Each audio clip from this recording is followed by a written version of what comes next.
본특강으로 들어가도록 하겠습니다.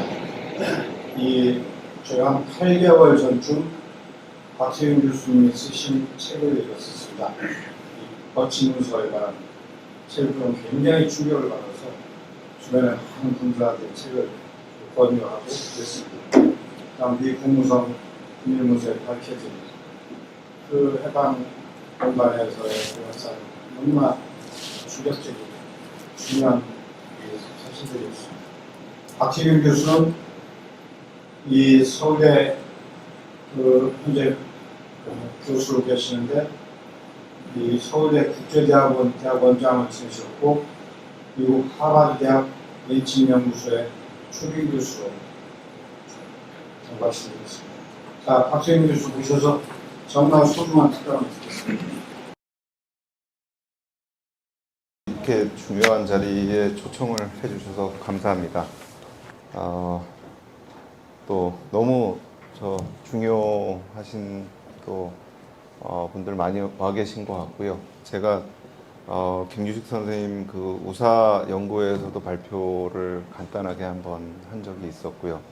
또 축산 조봉암 선생님은 제가 책을 쓴 이후에 몇 차례 이제 관련된 글도 쓰고 뭐 그랬던 경험이 있습니다. 그래서 그 중요한 분들이 계신 자리에서 이렇게 좀 발표를 하게 돼서 굉장히 큰 영광으로 생각을 하고 있습니다. 그리고 사실 지금 우리 사회가 굉장히 극단적으로 지금 분열되어 가고 있는, 또 그렇게 이게 어떻게 통합이 될 수 있을까라고 정말 그 해결책 자체도 잘 보이지 않는 상황에서도 사실 그런 부분들을 통합하려고 노력하셨던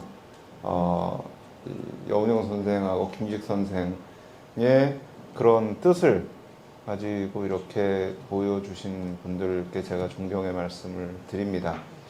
사실 제가 방송에서 몇 번 이제 이런 거를 쭉 했던 이유 중에 사실 제일 큰 이유는 사실 젊은 사람들이 좀 이걸 알아야 된다라는 생각이 저는 굉장히 좀 깊었습니다. 그러니까 지금 생각해 보면 제가 대학에 들어갔을 때 3.1운동이라고 하는 역사가 지금 대학에 들어왔을 때 이 시기에 좌우합작을 보는 시기보다도 더 사실 이 시기가 더 깁니다.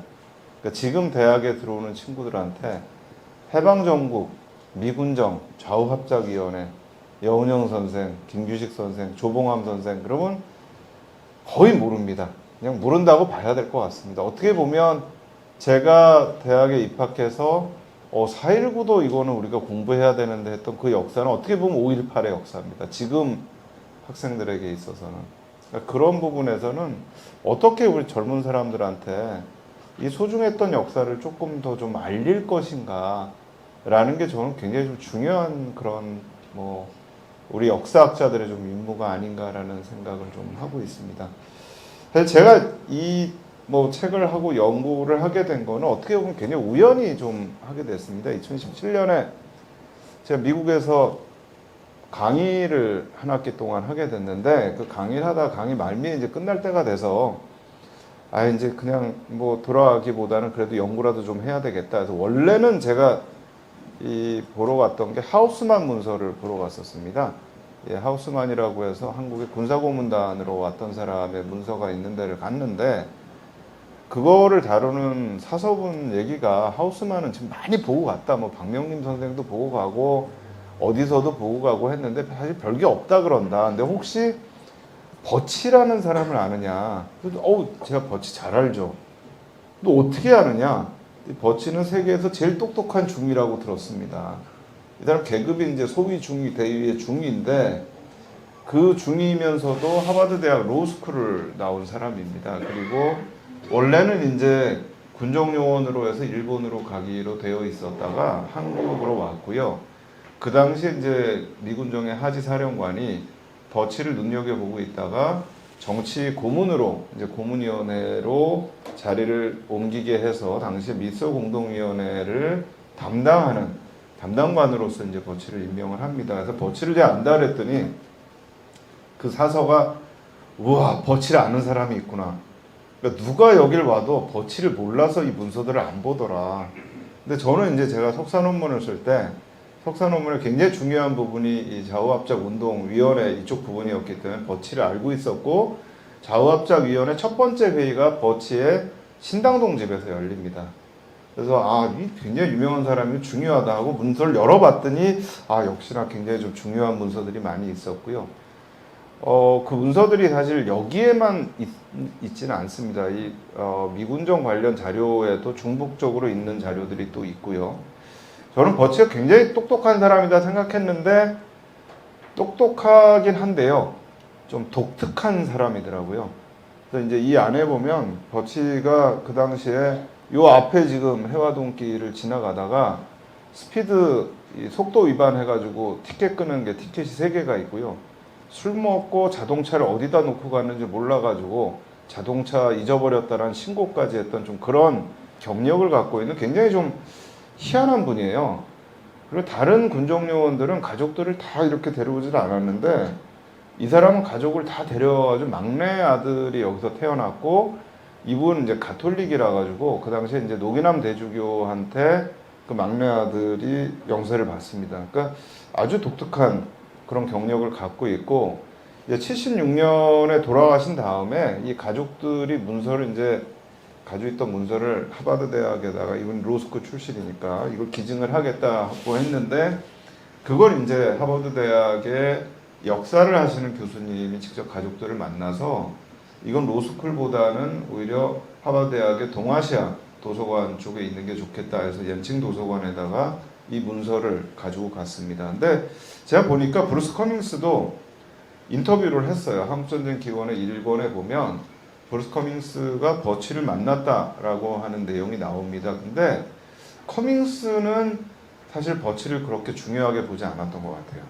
그러니까 굉장히 짧게 한두 줄 정도, 각주 정도에 나오는 정도로 이제 버치를 만나서 했던 얘기들을 다루고 있습니다. 근데 사실 이제 이렇게 됐던 부분들의 기본적인 요인이 어디에 있었냐라는 걸 보면, 이 미국의 미소공의 전략이라든가 좌우합작위원회에 대한 지원 정책에 대해서 생각이 좀 달랐던 것 같아요, 학자들 사이에. 근데 이제 커밍스를 비롯해서 대부분의 수정주의 학자들은 미군정이라든가 미국이 그 당시에 미소공동위원회를 개최를 하고 그걸 통해서 조선민주임시정부를 수립을 하고, 또 이거를 수립하기 위해서 좌우합작위원회를 조직해서 그걸 지원했던 거는 사실은 미국의 진정한 한국에 대한 정책이 아니었다. 그러니까 요즘 얘기로 하면 이제 뺑기를 쓴 거다, 이거는.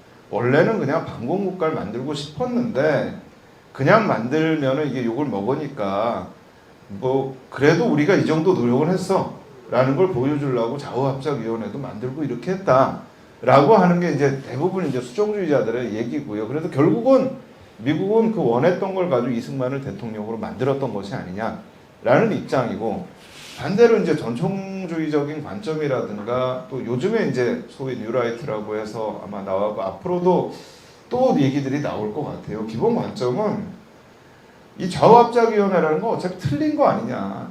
이게 그 당시는 이미 냉전으로 가고 있었다. 그러니까 47년 2월 되면 트루만 독트린이 나왔고 47년 후반기에 가면은 유럽에서 마샬 플랜이 나오면서 이미 냉전으로 가고 있었는데 오히려 그거를 읽었던 이승만의 노선이 훨씬 더 현실주의적이고 맞는 거 아니었냐.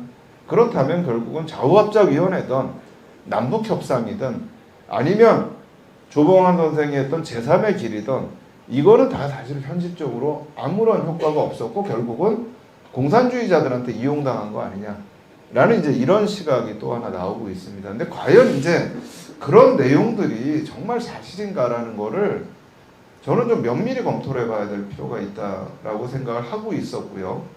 원래는 이제 제가 생각했던 거는 제가 이거를 이 문서들을 발견하기 전에는 제가 풀어가는 방식은 그거였습니다. 꼭 성공한 것만이 역사인가?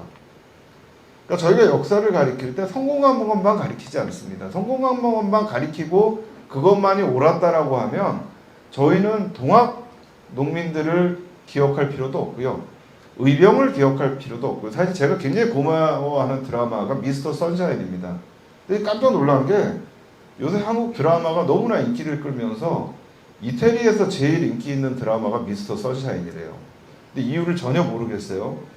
근데 어쨌든 내년에 그래서 이태리에서 K-드라마 페스티벌을 하는데 그 미스터 선샤인 가지고서는 자기들이 K-드라마 페스티벌을 하겠다라고 하더라고요. 너무 고마워요.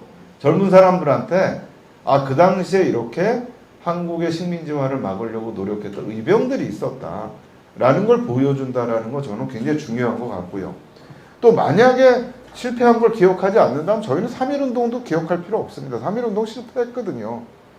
근데 3.1운동은 너무나 중요한 운동입니다. 3.1운동이 있었으니까 임시정부가 생겼던 거고, 저는 3.1운동이나 윤봉길 의사가 없었으면 1943년 12월에 카이로에서 한국의 독립을 약속해 줄 필요가 없었다라고 생각하거든요. 그러니까 열강들이 그 모여가지고 얘기를 하는데 일본이 점령한 지역 중에 다른 지역은 아무 지역도 얘기 안 하면서 3개 지역만 얘기를 합니다. 하나가 만주고, 하나 타이완이고, 또 하나 조선입니다. 근데 만주 타이완은 중국한테 돌려질 지역으로 언급을 하는 거고요. 조선에 대한 언급은 조선은 자유롭고 독립되어야 된다라고 얘기하면서 뭐라고 돼 있냐 하면 조선의 노예 상태를 고려해서 독립을 시켜줘야 된다라고 얘기가 되어 있습니다. 그러니까 이게 조선의 노예 상태라고 얘기하는 거는 지금 소위 얘기하는 식민지 근대화론자들의 얘기를 반박하는 거일 뿐만 아니라 사실 이 조선에 있는 사람들이 독립을 원한다라는 걸 그만큼 전 세계에 알렸기 때문에 세계 열강 지도자들이 조선 사람들은 독립을 원한다, 독립시켜줘야 된다 라고 하는 결의를 하게 되는 거죠. 그러니까 이게 성공하지 못했던 운동들에 대해서 저희가 기억하지 못한다면 사실 우리가 왜 여기에 와 있는가를 알 수가 없거든요. 이런 관점에서 보면 좌우합작 운동이나 남북협상 실패했죠. 우리가 뭐 아주 장기적으로 나중에 가서 정말 100년 후에 그 운동들이 또 어떻게 평가될지는 아무도 모르지만 저희가 지금 관점에서 보면 결코 성공한 운동이 아닙니다.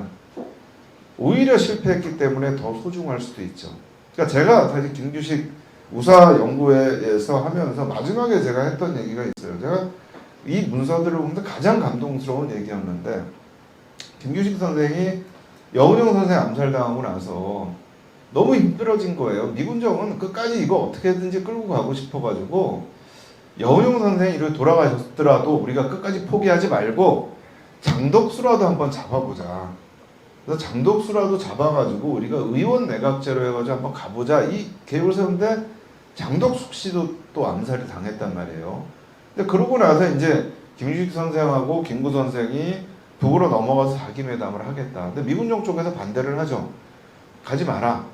근데 가지 말라고 이걸 완전히 막을 수는 없어요. 그 당시에는 유엔 한의가 들어와 있었기 때문에 유엔 한국위원단이 보는 데에서 미군정 쪽에서 한국 정치인들의 움직임을 막을 수가 없었어요. 뿐만 아니라 유엔 한의에 있었던 그 구성원들 중에 호주하고 캐나다의 대표들은 사실은 한국에서의 단독정부 수립을 위한 선거보다는 어떻게든 끝까지 이걸 막아보려고 노력을 했거든요. 나중에 가서도 사실 이 사람들이 1948년 12월에 대한민국 정부의 승인안을 유엔에서 승인할 때 원래 미국이 생각을 했던 거는 대한민국 정부의 관할권을 한반도 전체에 갖는 걸로 그렇게 하려고 했었는데 끝까지 이 호주 대표가 그걸 반대합니다.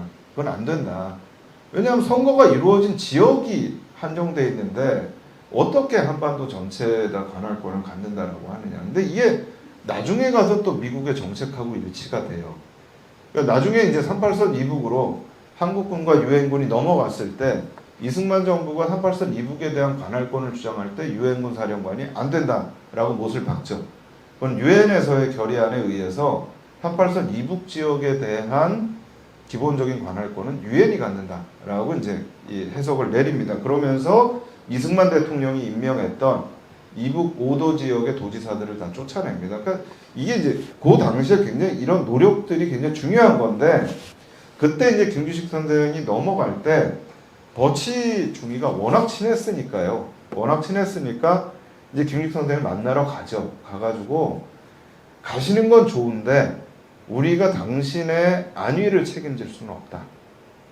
그러니까 뭐 가도 좋다, 가서 만나도 좋은데 당신이 북한에 가서 어떻게 되든 돌아올 때 어떻게 되든 이걸 우리가 책임질 수 없다. 그러니까 어쨌든 가는 건 좋은데 이게 당신 마지막이니까 이걸로 이제 더 이상 이런 것 좀 안 하면 좋겠다라고 얘기하는데 김규식 선생님이 그때 얘기하는 게 나는 이게 마지막이 아니고 이게 시작입니다라고 얘기를 합니다. 사실 제가 그 문서를 보면서 정말 전율이 오더라고요. 아, 이런 생각을 한 분이었구나. 그러니까 이게 사실 미군정의 입장에서 보면은 참 힘든 거예요. 근데 사실 미군정이 제일 힘들었던 건 사실은 여운형 선생이 제일 힘들었어요. 그러니까 이게 잡힐 듯 잡히지 않는 사람. 근데 오늘의 관점에서 보면 사실 저는 여운형 선생이나 김규식 선생이나 조봉암 선생의 리더십이 너무너무 저는 필요하다라고 생각해요. 제가 요즘에 이제 좀 다시 보는 사람이 JP인데요. 참 JP 제가 너무너무 싫어했거든요. 쿠데타를 음모를 했고 이 중앙정보부를 만들어가지고 정말 이 대한민국의 중앙정보부라는 게 우리 적을 감찰하는 게 아니라 우리를 감찰하는 기관이 돼버렸잖아요. 그래서 정보의 독점을 통해 가지고 이 민주주의라는 것을 사실 어그러지게 만드는데 중요한 역할을 했던 게 이 중앙정보부인데, 근데 이 양반이 DJP를 했단 말이에요. 뭐가 어떻게 됐던 거야? 이건 제가 DJP 할 때는 아마 여기 계신 분들도 다 저랑 비슷했을 것 같아요. 저건 정치적 야합이다 정말. 어떻게 저런 야합을 해? 그런데 요즘에 정치하시는 분들은요 전혀 야합조차도 안 하는 것 같아요. 제가 야합이라도 좀 했으면 좋겠어요.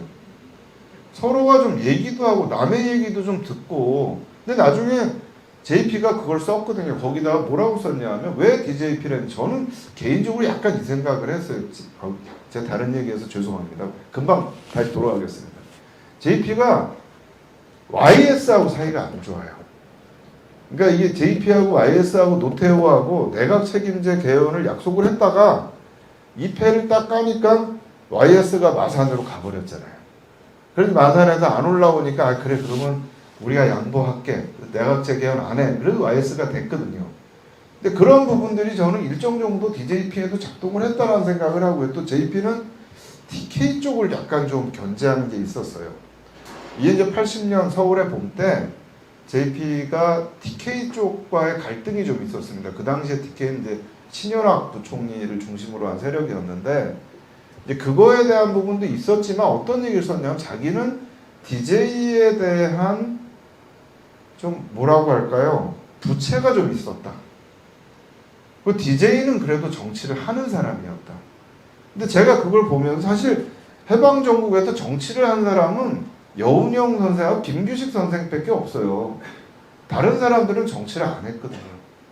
정치를 하려면 적과도 소통을 해야 됩니다. 또 내가 마음에 안 들어도요. 실질적 권력을 가지고 있는 미군정과도 소통을 해야 되고 소련군과도 소통을 해야 됩니다. 알아야 됩니다. 얘기를 해야죠. 그래야 내가 정치를 하는 거죠. 근데 지금은 그런 걸 하는 사람이 없죠. 심지어 제가 그렇게 비판을 많이 하는 박정희도 영수회담을 했습니다. 지금은 그게 없잖아요.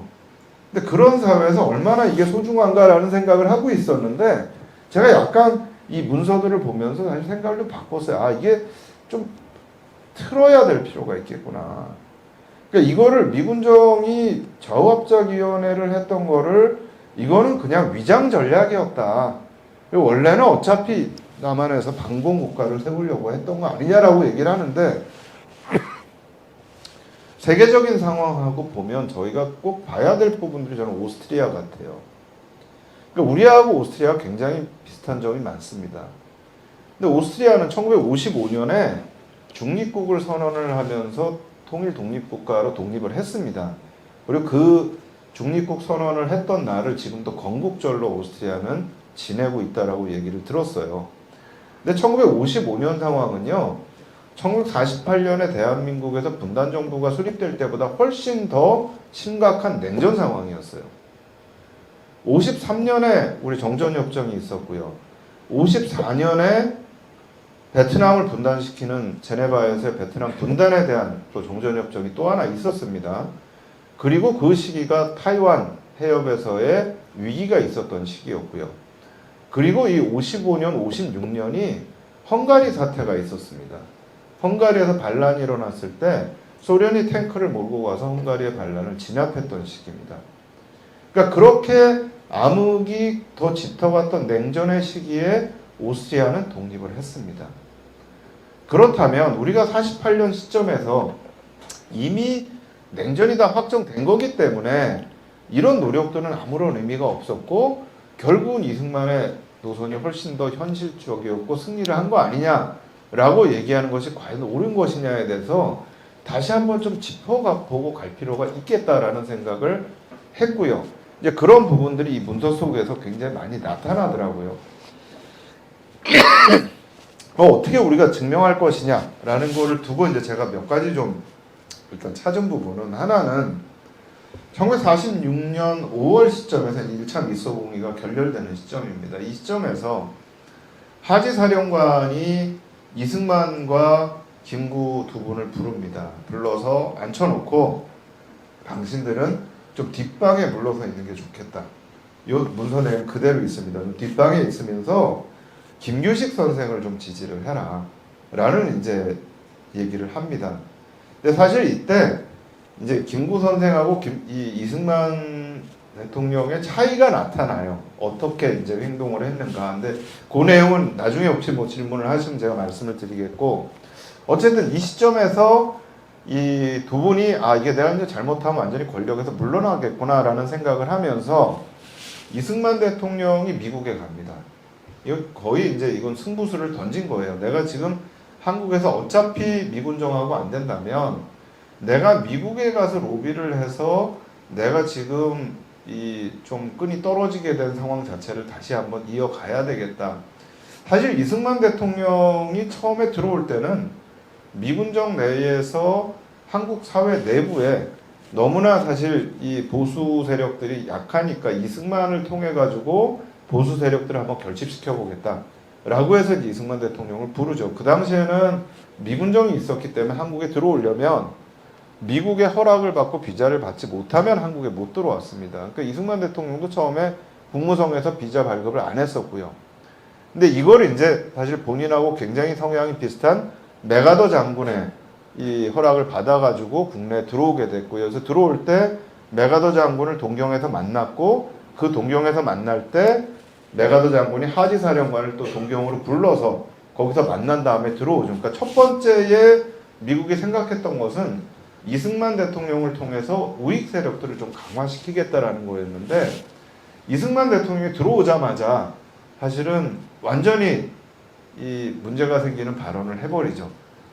무조건 우리 뭉치자. 이게 이제 독촉을 만들면서 했던 얘기고, 그때 많은 사람들이 아니 우리가 어떻게 무조건 뭉치냐. 해방이 됐는데 민족의 해방을 반대했던 사람들하고 뭉칠 수는 없다라는 생각을 하면서 이승만으로부터 떠나가는 시점에서 이제 임시정부 요인들이 들어왔던 거죠.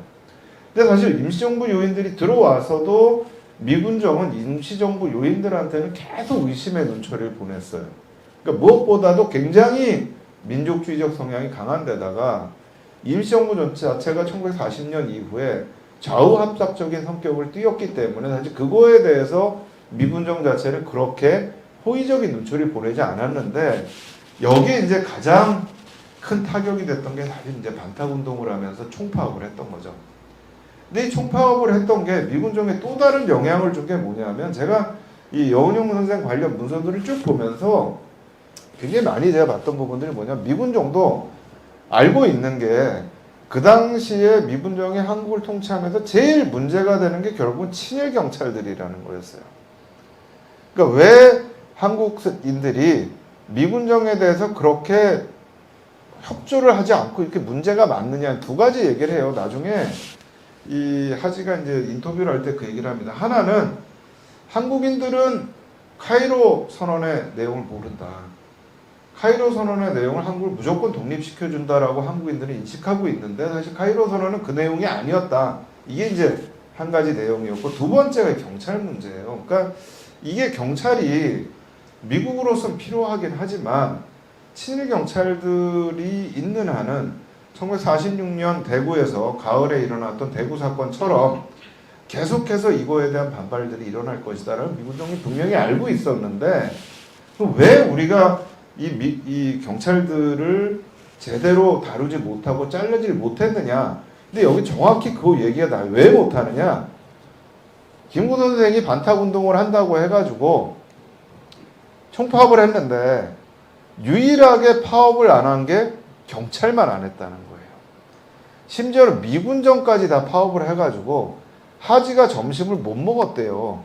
점심 차려주는 사람까지도 파업을 했다라는 겁니다. 그러니까 그 정도로 상황이 심각한데 경찰은 파업을 안 했다는 거예요. 그럼 미군정 입장에서 내가 믿을 수 있는 유일한 최후의 보루는 경찰이다. 얘네들은 어떻게 해도 얘들은 우리를 따라올 것이다. 근데 사실 미군정 입장에서 뿐만 아니라 친일 경찰 입장에서 보면 일본이 물러간 다음에 이 사람들은 더 이상은 활동해서는 안 되고요. 사실은 뭐 처벌도 처벌이지만 일단은 본인들이 반성해야 되는 사람들입니다. 근데 미군정이 자기들을 써줬기 때문에 그거에 대한 끈을 가지고 자기의 생존을 또 찾아가야 되는 사람들이잖아요. 충성을 할 수밖에 없는 상황이었죠.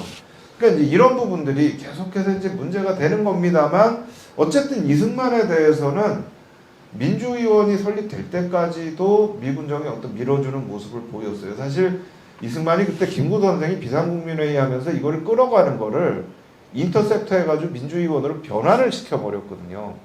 그러니까 여기에 보면 버치문서에 이승만 대통령한테 갔던 돈과 관련된 문서들이 있어요. 그러니까 이거는 지금 50만 달러에 대한 얘기인데 이 50만 달러 이거는 이제 이승만 대통령이 미국을 갈 때 이게 50만 달러인가 50만 원인가 제가 지금 뒤에 화폐 단위는 모르겠어요. 50만 달러는 아닌 것 같아요. 근데 왜 민주의원에서 이승만한테 50만 원을 줬느냐라는 거에 대한 메모를 해놓은 거예요. 근데 이게 이제 이거는 46년 말이고 46년 초에는 미군정 쪽에서 고펠로우하고 하는 사람을 불러가지고 이승만한테 정치 자금을 모아준 그런 메모가 그대로 남아 있습니다. 그러니까 초기까지는 분명히 그걸 했었는데 미소공의가 실패하면서부터 미군정 쪽에서 이승만은 안 되겠구나. 뒤로 좀 가 있어라. 라고 하면서 김규식 선생에다 여운형 선생을 같이 해서 이제 좌우합작위원회를 중심으로 해서 이끌어 가려고 했던 거죠. 그러니까 이게 미소공동위원회라는 게 뭐 미군정의 입장에서 마음이 안 들 수도 있고 문제가 있을 수도 있지만 모스크바 3.3 회의에서 소련하고 약속한 거를 하루아침에 파기할 수는 없습니다. 국제적으로 했던 약속을. 그러니까 그 약속을 이어가기 위해서는 소련에서도 받아들일 수 있는 사람을 내세워야 되는데 미군정의 입장에서 볼 때는 그래도 소련에서 받아들일 수 있는 유일한 정치인은 김규식과 여운형이에요. 처음에는 사실은 여운형 선생을 쓸 생각을 안 했습니다. 제가 이제 그거를 봤던 게 이 문서입니다. 이게 이제 이 버치 문서에 쭉 있는데요. 이게 뭐냐 하면 여운형 선생의 친일 경력을 찾아내려고 특별조사단을 일본에 보냅니다. 근데 제가 굉장히 미국이 참 허술했다라고 생각을 하는 게 그 당시 이제 한국에 들어온 게 미군정 24군단이 들어왔는데 이 24군단은 원래 필리핀에서 2차 세계대전 당시에 야전 전투를 하던 그런 부대입니다. 그러니까 이게 어느 나라에 가서 이 군사정부를 세우고 민정을 하고 군정을 하고 할 수 있는 그런 능력이 안 되는 부대예요. 그러니까 한국에 대해서는 제대로 알고 들어오지도 못했고요. 사실 버치도 말씀드린 것처럼 한국에 들어올 예정이 아니고 일본에 가려고 그러다 이제 한국에 들어오게 된 건데 여운형이라는 사람이 있는데 이 사람이 굉장히 뭐 국민들로부터 인기도 있고 유명한데 이걸 어떻게 좀 끌어와야 되는데 그러니까 둘 중에 하나를 생각을 한 거예요. 여운형이라는 사람이 우리 쪽으로 오지 않으면 제거를 해야 되겠다. 이 사람이 우리 쪽으로 오지 않고 조선공산당이나 남조선 노동당 쪽으로 가게 되면 오히려 공산주의 쪽에 힘을 세게 해주니까 그러니까 제거해야 되고 아니면 이 사람의 약점을 잡아서 우리가 우리 쪽으로 좀 데려와야 돼. 두 가지 생각을 했던 것 같아요. 뭐 둘 중에 하나를 하겠다. 그래가지고 이제 이 대표단을 보내는데 대표단을 보내가지고 이제 조사단이죠. 조사단 보내서 일본에서 여운형 선생의 친일 경력을 쭉 조사를 해요. 이게 지금 조사한 겁니다. 그래서 이 오른쪽에 있는 게 이제 일본어로 통역관을 통해 가지고 쭉 쓴 거고 오른쪽에 있는 게 그걸 이제 번역한 겁니다. 우가기는 조선 총독을 했던 사람이에요. 근데 얼마나 허술하냐면 도조 히데키를 만나서 합니다. 도조 히데키를 인터뷰를 하니까 도조 히데키가 여운형이 누구야? 난 그런 사람 몰라. 도조 히데키가 여운형을 어떻게 알겠어요? 그 사람은 전쟁하던 사람인데. 너무 허술하게 만나고 다녔는데 이제 주로 만난 게 정무총감하고 조선 총독을 만났어요. 근데 이 사람들이 공통적으로 얘기하는 게 여운형이라는 사람은 잡힐 듯 잡히지가 않는다. 우리가 이 사람을 통해 가지고 뭔가 이 사람을 우리 쪽으로 끌어들여 가지고 조선의 이제 청년들도 좀 하려고 하는데 진짜 제가 막 오늘 그냥 막 얘기하겠습니다. 여우 같은 놈이야. 그냥 막 미꾸라지처럼 얘기할 때는 다 해줄 것처럼 하더니 막상 하자 그러면 미꾸라지처럼 없어지고 또 다음 사람이 와서 올 때 이제 그 전에 있었던 총독이 너 가면 여운형 만나봐. 오케이. 그럼 여운형 좀 만나자. 그럼 만나서 또 협력할 것 같으면서 또 빠져나가고. 이런 얘기들을 쭉 조사를 한 겁니다. 조사를 해가지고서는 나중에 이제 이 사람이 결론으로 올렸어요. 결론으로 올리는데 이 사람 올리는 게 여운형이라는 사람, 요게 이제 그 결론 마지막 보고서를 올리는 거예요. 근데 뭐라고 써 있냐면 만약에 한국의 통일 정부가 수립이 된다면 대통령을 할 수 있는 지도자를 할 수 있는 유일한 사람은 여운형이다. 여운형 외에는 없다. 라는 결론을 내리면 내가 이 사람을 조사하는 것 자체가 나한테는 수치라고 생각을 했다.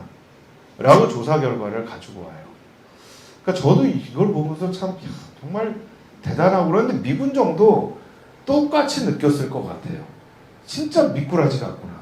처음에 들어와가지고 고문단 꾸릴 때 10명의 고문단 중에 9명은 보수 인사로 다 집어넣고 거기에다 여운형만 넣었거든요.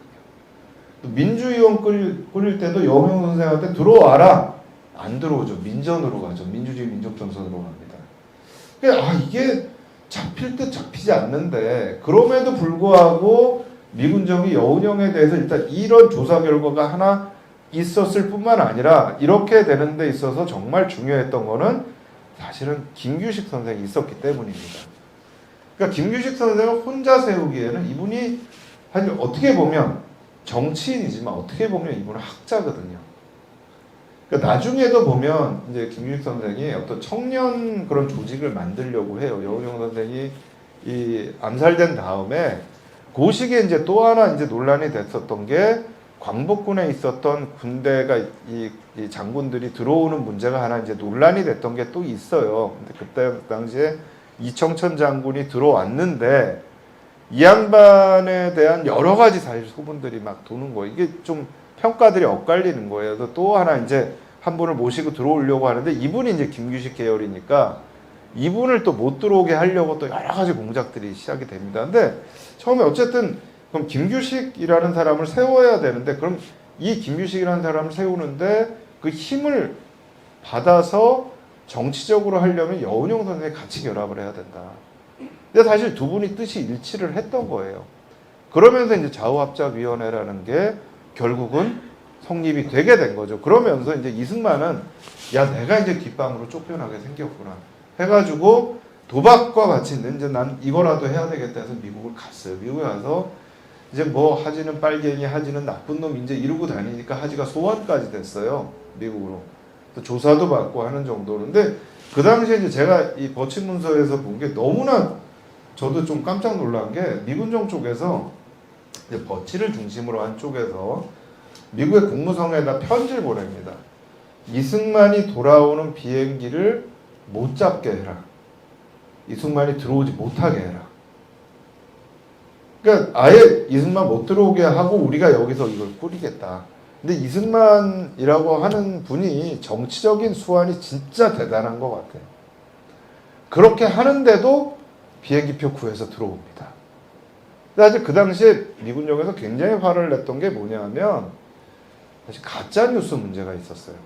그러니까 제가 이제 요 시기에 버친문서를 보면서 굉장히 그 인상 깊게 봤던 게 이승만 대통령 그 당시 미국 그때 아직 대통령은 아닙니다. 이제 거기 가 있는 동안에 민주위원 의장 자격은 가지고 있었고요. 가 있는 동안에 자기는 어쨌든 이 미군정이 자기를 지지하는 걸 돌파하기 위해서 가기는 했지만 가서 제일 걱정이 되는 게 사실 김구였어요.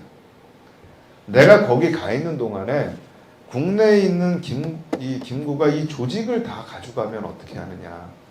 근데 이것도 제가 조금 더 자세하게 봐야 되는데 그 당시에 국내에서 그럼 요 정치 세력들을 이렇게 왔다 갔다 하면서 그 정보를 미국에 보낸 게 프란체스카 여사입니다.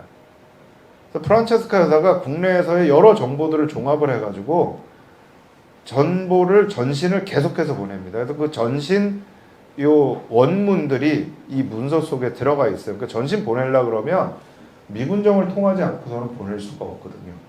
근데 이제 불행하게도 이게 전신이 우리 이런 글자로 가는 게 아니고 막 약자로 막 가잖아요. 그래서 저도 그거를 제대로 제가 이해를 못 해가지고 일단은 원문 그대로 거기 나와 있는 그대로 해가지고 책에는 갖다 놨습니다.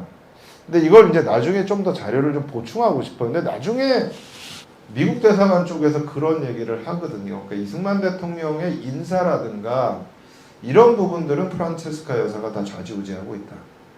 그러니까 굉장히 부정적으로 이렇게 묘사를 합니다. 그러니까 우리가 갖고 있는 프란체스카 여사에 대한 이미지와는 굉장히 다른 이미지들을 사실 미군정부터 미 대사관까지 이제 얘기를 하는데요. 근데 그렇게 해서 이제 들어오는데 그때 이제 문제가 된 게 사실 가짜 뉴스입니다.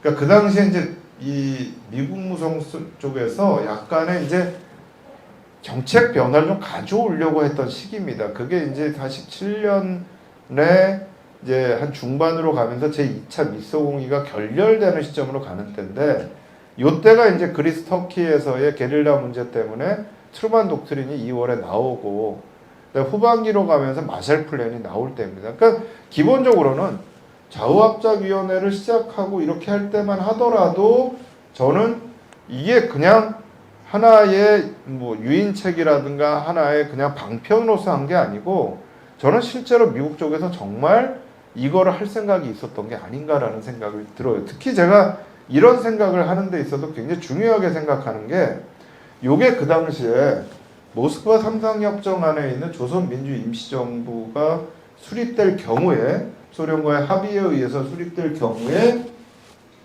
그 조선민주임시정부의 헌법입니다. 헌법안입니다. 그러니까 이거는 사실 헌법으로 공포된 건 아니고요. 조선민주임시정부가 돼서 김규식 선생하고 여운형 선생이 수반으로 임명이 되면 이런 방식으로 해서 우리는 헌법을 운영하겠다라고 해서 이제 이게 나옵니다. 근데 여기서 이제 몇 가지 특징이 나오는데 이게 나중에 재헌헌법에 굉장히 또 영향을 미치는 것 같아요. 하나는 우리나라 국회를 영어로 할 때 일본은 다이어트라고 하고 미국은 콩그레스라고 합니다. 근데 한국은 어셈블리라고 합니다. 근데 이 조선민주임시정부의 그 헌법 초안에 한국의 국회는 어셈블리라고 규정이 되어 있습니다. 그게 그대로 나중에 재헌헌법에서 어셈블리로 가고요. 또 하나가 만약에 조선민주임시정부가 수립될 경우에 수반과 부수반을 뽑는데 이 수반과 부수반을 국회에서 선출하게 되어 있습니다. 이 내용도 우리나라 재헌헌법에 그대로 가죠. 그러니까 우리 재헌헌법이 뭐 여러 뭐 주요한 부분에 대해서 얘기를 합니다만 재헌헌법이 굉장히 독특한 게 하는 대통령 중심제를 가지고 있는 헌법인데 부통령이 있으면서 국무총리가 있어요. 사실 국무총리는 의원 내각제에 있어야 되거든요. 그런데 국무총리가 있고 또 부통령이 있고 나중에 이제 54년에 개헌을 하면서 이제 국무총리 제도는 없애버립니다. 그러니까 굉장히 독특한데 이런 제도들이 이때 만들었던 초안의 영향이 분명히 좀 있었던 것 같아요. 뿐만 아니라 이제 뭐 지방자치제도 문제 또 사법부의 독립 문제에 대해서 이 얘기들을 하는데 근데 이거를 몇 차례에 걸쳐서 초안들을 만들어서 소련하고 논의할 만큼 사실 미국이 그 당시 입장을 보면 그냥 하나의 방편으로서 미소운동위원회를 운영을 하고 하나의 방편으로서 좌우합작운동이나 좌우합작위원회를 꾸렸던 것 같진 않아요. 그러니까 그런 관점에서 보면 지금에 와서 이게 어차피 냉전으로 가는 거기 때문에 이승만의 노선 자체가 현실적이었고 결국 그게 승리했다. 이 좌우합작위원회는 이건 실패할 수밖에 없었다라고 얘기하는 건 지극히 결과론적으로 저는 보는 것 같아요. 오스트리아 사례를 보는 것처럼 우리가 내부에서 좌우합작위원회에다 힘을 실어주고 사실 그걸 가지고 우리가 하겠다라고 했다면 저는 미국도 소련도 이거를 거부할 수 있는 명분은 전혀 없었다라고 생각을 합니다. 문제는 우리 스스로 그걸 밀어낸 거죠. 우리가 그걸 밀어냈고 이제 그 부분에 의해서 우리가 결국 분단 정부로 갈 수밖에 없었던 부분들이 있었던 게 아닌가. 근데 이제 그런 부분에서 보면 사실은 이승만이라고 하는 정치인이 갖고 있는 정치력은 정말 대단하다는 생각이 들어요. 그러니까 이걸 저는 가치를 가지고 평가를 하는 게 아니고 정치 기술이라고 얘기를 할까요? 근데 이 부분에서 또 차이가 날 수 있었던 부분은 저는 그 부분이 있었던 것 같아요. 김구 선생이나 여운용 선생이나 김규식 선생이나 이분들은 민주주의 국가나 자유주의 국가에서의 정치를 경험해보지 못하셨습니다. 중국에서 독립운동을 하고 식민지 조선에서 독립운동을 하셨기 때문에 실제 정부가 수립되었을 경우에 어떻게 하는 것이 정말 권력을 잡아갈 수 있느냐에 대한 고민을 하고 경험을 하실 그럴 만한 사실 여유가 없었죠. 정말 전쟁터에 있었죠. 근데 이승만은 미국에 있으면서 사실 미국에서 정치가 돌아가는 것 같습니다. 근데 미국에서 돌아가는 정치를 보면 사실 미국이 9세기까지만 하더라도 대통령을 했던 분들의 많은 분들이 뭐 주지사도 있지만 사실 남북전쟁이라든가 미영전쟁에서의 영웅이었던 그런 장군들이 대통령을 많이 했어요. 근데 20세기에 오면서부터 주지사를 하거나 상원의원을 했던 사람들이 이제 대통령을 하게 됩니다. 그리고 대통령의 권한은 상원의원과 하원의원에 대해서 견제가 되고요. 상원과 하원은 지방에서의 주에서의 선거를 통해서 뽑습니다. 이승만은 그걸 봤던 것 같아요. 그러니까 제가 지금 버치문서에 나타나는 지방에 대한 기록들을 보면 처음에는 지방에 내려가면 이승만하고 김구 선생 두 사람의 이 초상화가 각 지방의 경찰서라든가 이 공간에 두 초상화 같이 붙어 있었다는 거예요.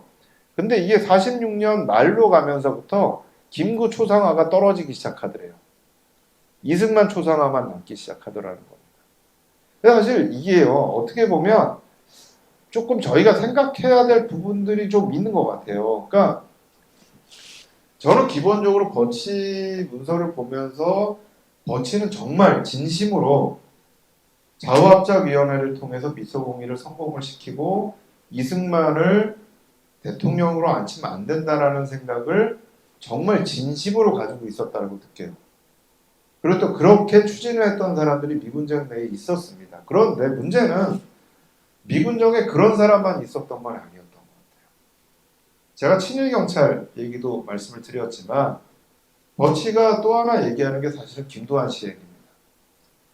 김도한 씨에 대해서 굉장히 좀 안 좋은 얘기들이 이 문서 안에 좀 많이 들어가 있고 또 김도한 씨가 경찰에 체포가 됐는데 자기 분명히 체포된 걸 알고 있는데 어느 날 보니까 경찰들하고 집차 타고 가면서 맛있는데 밥 먹으러 가더라. 도대체 누가 김도한 풀어준 거냐. 이런 내용의 문서들이 있어요. 근데 그걸 보면 미군정 내에서도 갈래가 좀 있었던 것 같아요. 그러니까 나중에 가면 버치가 이제 그런 얘기를 합니다. 하지는 ROTC 출신이다. 메가더는 웨스트 포인트 출신이다. 그러니까 미군 내에서 미국의 육군사관학교를 나왔던 이 라인하고 ROTC 쪽을 나왔던 라인하고는 그 사이엔 간극들이 존재를 한다. 그러니까 사실 하지는 메가더 때문에 제대로 된 걸 못했다. 라는 생각을 버치는 좀 가지고 있었어요. 근데 다른 사람 또 다르게 봅니다. 그 당시에 미군정에 있었던 사람들은 하지는 버치를 그렇게 지지하지 않았다는 거예요. 하지는 야전사령관이지 정치를 하는 사람이 아니었다는 겁니다. 근데 거기에는 버치의 이런 행동들을 또 맡고 있었던 러치 군정장관이 있습니다. 이 러치는 굉장히 강경파입니다. 그래서 버치가 하려고 했던 거에 대해서 러치가 계속해서 브레이크를 겁니다. 나중에 버치가 하지한테 이걸 일러요. 가가지고 사령관님 러치가 진짜 내가 이거 하려고 하는데 못하게 이거 좀 막아주세요. 근데 하지가 그걸 막지 않습니다. 그대로 둡니다. 그러니까 계급으로 보면 러치는 장군이고 버치는 중입니다. 그러니까 하지의 입장에선 그거를 다루지 못하는 거죠. 사실 이거보다 더 중요한 건 밑에 있는 경찰과 CIC 라인입니다. 이 라인들이 어떻게 움직였을까? 이 라인이 과연 버치가 생각을 하고 있었던 통일한국이 수립돼서 좌우합작위원회를 통해서 한국의 정부를 만드는 거를 찬성하고 있었을까? 아니면 이 문서에 나타나는 걸 보면 각 지방에서 청년단들이 권력을 잡을 때 그 지역에서의 힘을 발휘를 할 때 실제 이 청년단들이 그 지역의 일본인들의 적산 가옥들을 많이 불화를 받았다는 거예요. 그래서 거기에 이렇게 모여서 있는데 이거를 할 수 있었던 건 사실은 경찰과 각 지방에 있었던 미군정 지방 조직들입니다.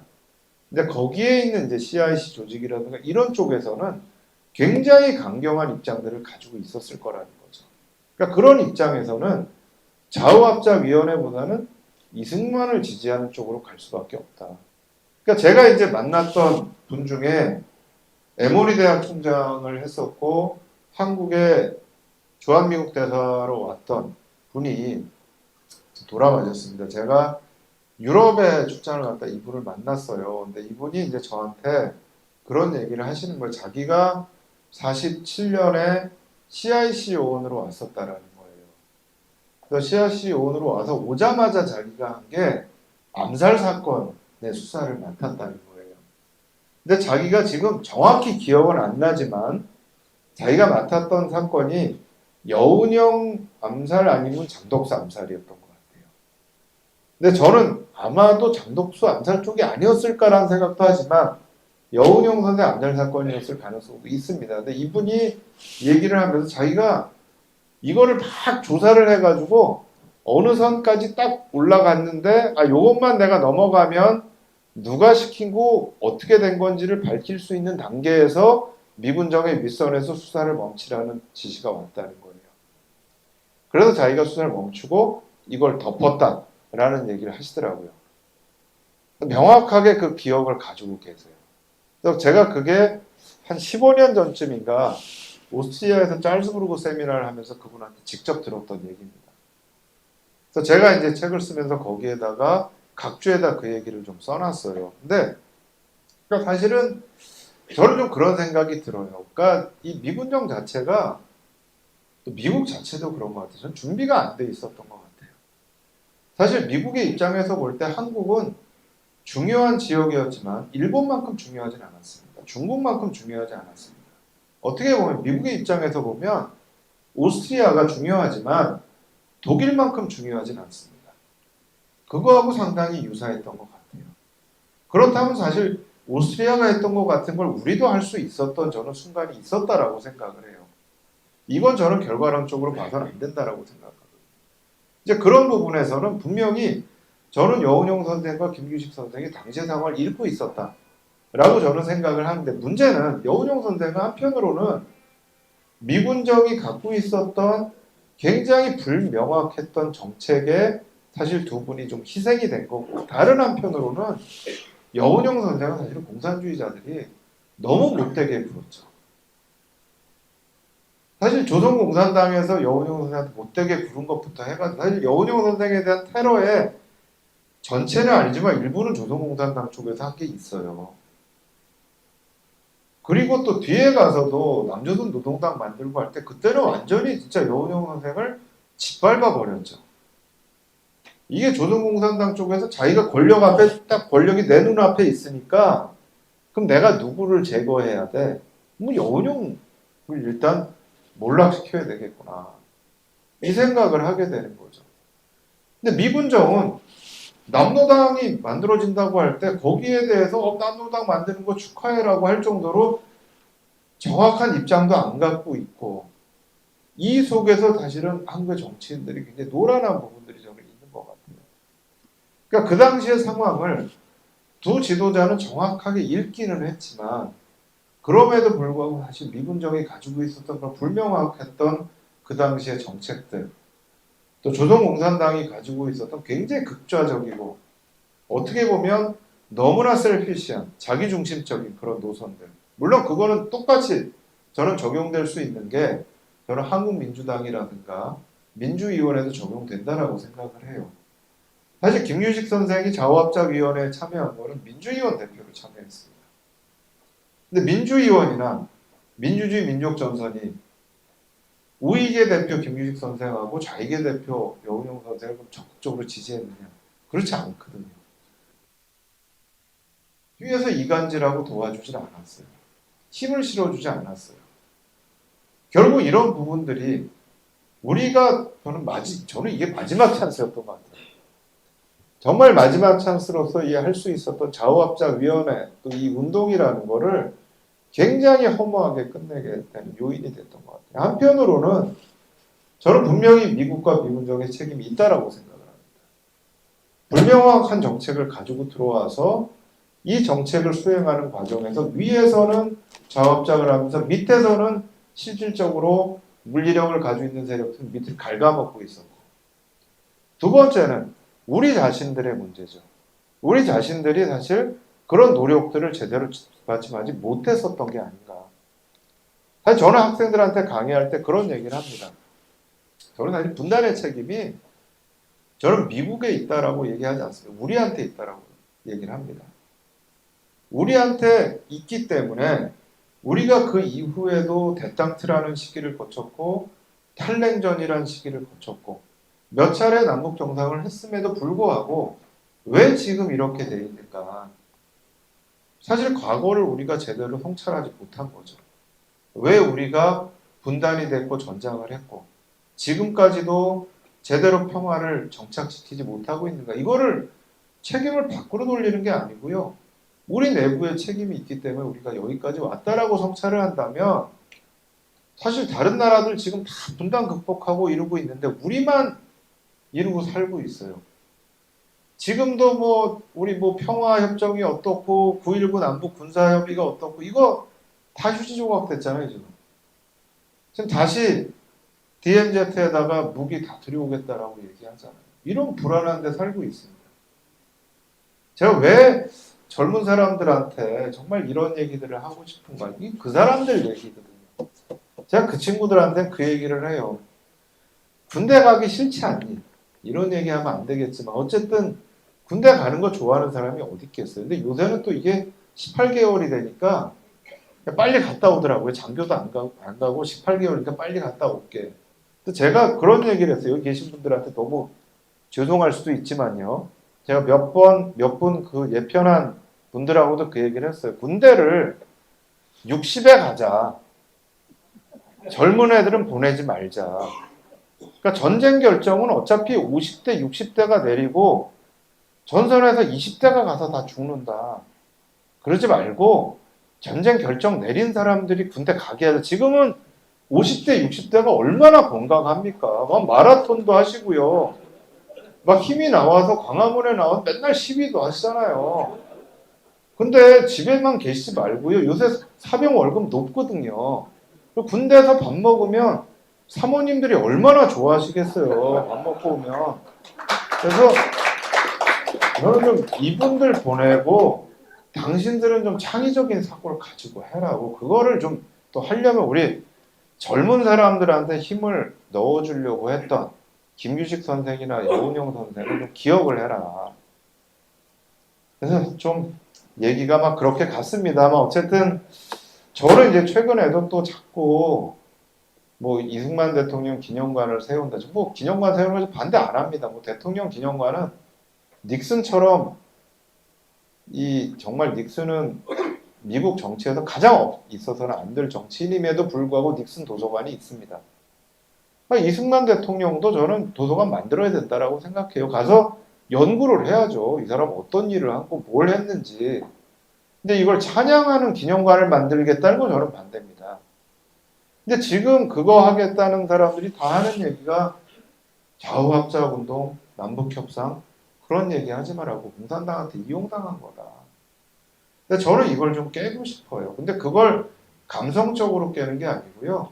정말 연구를 통해서 그런 인식 자체가 잘못됐다라는 걸 저는 보여줘야 된다라고 생각합니다. 열심히 들어주셔서 너무 감사합니다.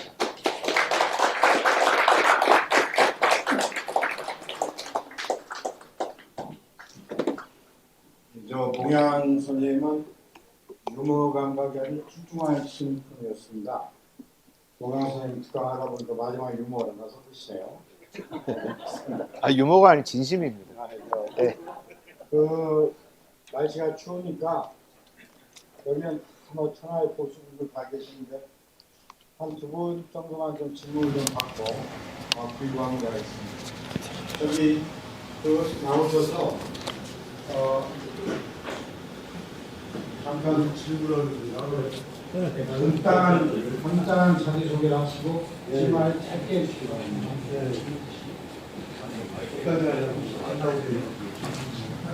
반갑습니다, 여러분. 선생님 말씀 잘 들었어요. 저는 나라 걱정하는 대한민국 시민 중에 항상 김원식입니다. 제 질문은요, 아까 선생님 초두에 카이로 때 조선이 언급을 했다는 것이 혹시 장개석이하고 임시정부 특히 김구하고의 개인적인, 제가 어디서 듣기로는 김구가 그렇게 장개석이 불안을 잡았다는데 제발 우리 좀 해달라고. 네. 그 영향 아니었는지. 그 다음에 아까 선생님 하지가 김구 주사가 이승만 대통령 뒤에 대통령이죠. 불러가지고 당신들은 좀 뒤로 물러나고 김주식이를 좀 앞으로 좀 해달라 말이야. 그때 아까 선생님 말씀하시려다가 두 사람의 반응이 어땠는지 그 말씀을 해주시죠. 네. 네, 앞에 부분은 정확히 맞는 얘기고요. 제가 지난번에 그 백봉기념사업회에서 할 때 그 부분은 좀 발표를 했었습니다. 그러니까 김구 선생도 그렇지만 이제 임시정부 요인들이 같이 그 당시에 중국 국민당 지도부를 계속 만납니다. 만나서 이제 하나는 한국의 독립에 대한 얘기들을 열강들하고 같이 얘기를 해달라라는 요청을 하고요. 사실 그때는 미국 쪽에서 카이로 회담을 할 때 장개석 총통을 부르는 것 자체가 굉장히 예외적인 거였어요. 근데 그 당시 버마 전선에서 중국군을 동원하는 문제 때문에 그때 이제 장개석하고 처칠을 부르는 거죠. 처칠이 이제 해군을 동원을 하려고 했었고, 이게 버마 전선이 뚫려야만 중국 국민당에 대한 미국의 지원이 가능했기 때문에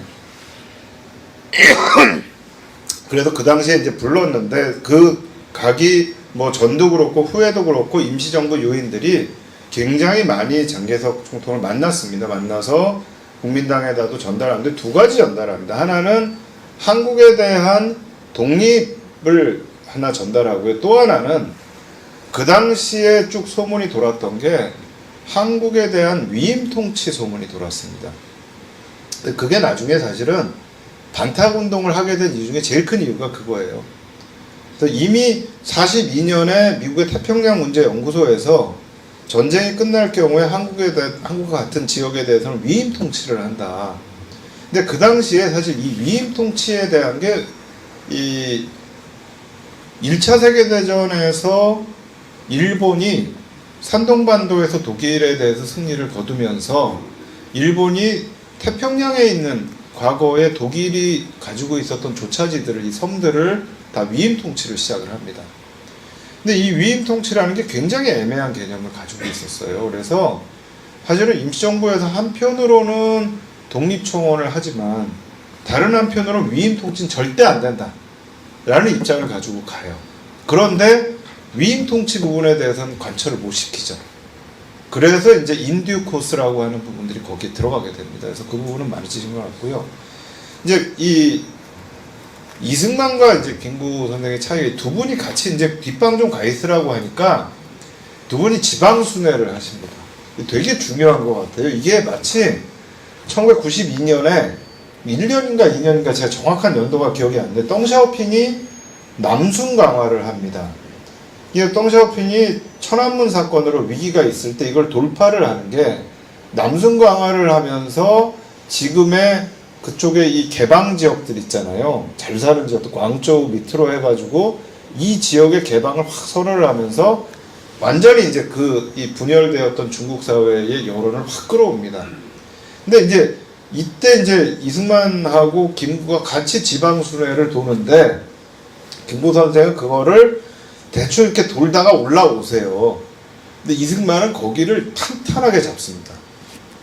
그러니까 이 지방을 잡으면서 지방에서 그 당시에 이제 나오는 얘기가 뭐냐면 운동장이 기울기 시작했다는 거예요. 이승만이 한번 쫙 돈 다음에. 그러면서 운동장이 이 지방에서 이승만 중심으로 딱 기울기 시작하니까 재원의회 선거를 했는데 재원의회에 참여한 유일한 당이 한국민주당이었잖아요. 한국민주당이 전체 의석의 10% 정도밖에 얻지 못합니다. 대부분 무소속이 돼요. 근데 이 무소속들이 처음에는 주한미군 철수 결의안도 내고 막 농지개혁안도 내고 막 이러는데 이후에 가서 결국은 다시 이승만을 중심으로 뭉칩니다. 그리고 그때 활약을 했던 사실 이 청년단들이 각 지역에서 굉장히 중요한 역할들을 하거든요.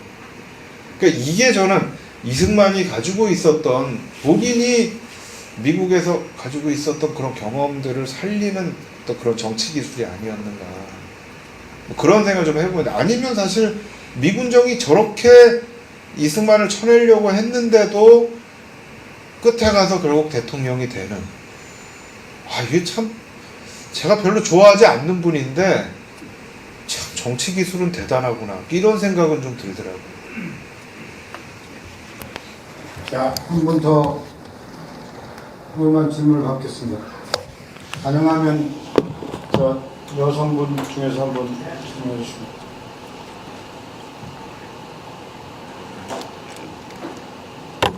없으신가요? 자, 그러면 워낙 좀 고수분들이셔서 노무현 선생님의 하시던 말씀 한 말씀이 생각이 납니다. 가끔 좀 얘기하지만 방법론의 차이를 가지고 다투지 마라. 중요한 것은 우리는 누구이며 어디로 가야 하는가 하는 가치 취향의 문제이다. 노무현 선생님 어록에 있습니다.